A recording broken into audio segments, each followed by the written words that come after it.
January 21st, 2025. Bolivia, North Carolina. And we got snow, baby. We got snow. So last season, this street was underwater because of the flooding.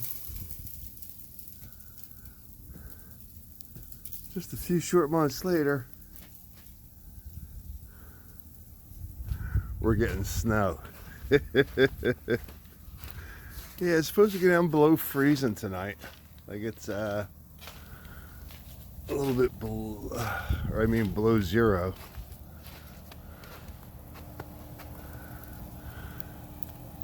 January 2025, Brunswick County, North Carolina.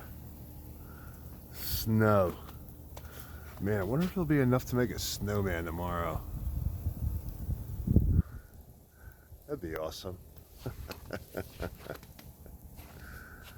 Outstanding.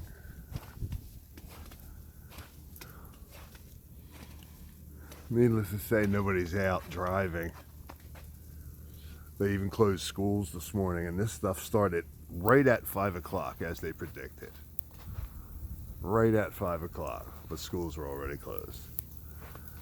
Well, I guess that's a good idea. All right. Part 2 of the Bolivia blizzard tomorrow morning.